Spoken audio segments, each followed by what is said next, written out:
আপনি যদি 1000 টাকার মধ্যে একটা ভালো কিবোর্ড মাউস কম্বো খুঁজে থাকেন তবে এই ভিডিওটি আপনারই জন্য। আমরা আজকে দেখব অ্যান্ট স্পোর্টসের KM540 এই কিবোর্ড মাউস কম্বোটিকে। চলুন বক্সটিকে খোলা যাক। কিবোর্ডটা কোথায় গেল?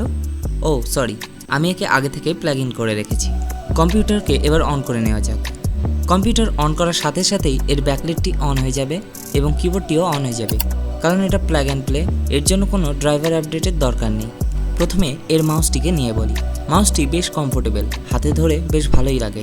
এছাড়া এর পাশে আরও দুটি এক্সট্রা বাটন আছে যেগুলি খুবই কাজের।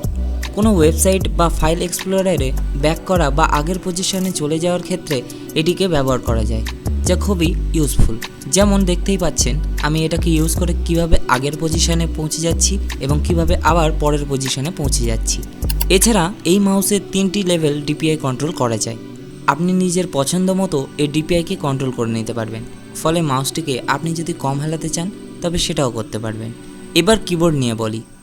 এটাতে 3 রকমের লাইট এবং ব্রাইটনেস কন্ট্রোল করা যায়। ফাংশন কি চেপে ডাউন অ্যারো ক্লিক করলেই এই লাইটটি কমে যাবে, আবার ফাংশন কি চেপে আপ অ্যারো ক্লিক করলে এই লাইটটি বেড়ে যাবে। এছাড়াও এতে লাইটের জন্য একটি এক্সট্রা কি দেওয়া আছে, যেটিকে প্রেস করলে এই লাইটের ডিজাইনকে চেঞ্জ করা যায়। উপরে ফাংশন কিগুলিতে বিভিন্ন শর্টকাটও দেওয়া আছে, এগুলিকে ফাংশন কি চেপে ক্লিক করলে আপনি এই শর্টকাটগুলিকে ইউজ করতে পারবেন। এই কিবোর্ডে সুইচের কোয়ালিটিগুলিও খুবই ভালো, কি প্রেস করলে বেশ ভালো একটা ক্লিকি সাউন্ড পাওয়া যায়। এর উপরের বিল্ড কোয়ালিটি বেশ ভালোই বলা চলে, এটি মেটালের, বাট সুইচের বিল্ড কোয়ালিটি খুব একটা ভালো বলা চলে না। সব কিছুই ঠিক আছে, বাট এই কিবোর্ডের একটি বড় প্রবলেম আছে, আর সেটা হলো 12 জেনের মাদারবোর্ডে এই কিবোর্ডটিকে লাগালে কিবোর্ড কাজ করে না। মানে আপনি যদি এই কিবোর্ডকে লাগিয়ে কম্পিউটারকে অন করেন তবে সঙ্গে সঙ্গে কিবোর্ডটি অন হবে না। তখন এই কিবোর্ডের প্লাগকে একবার বাইরে বার করতে হবে, আবার ইনসার্ট করতে হবে, তখনই এটা কাজ করা শুরু করে দেবে।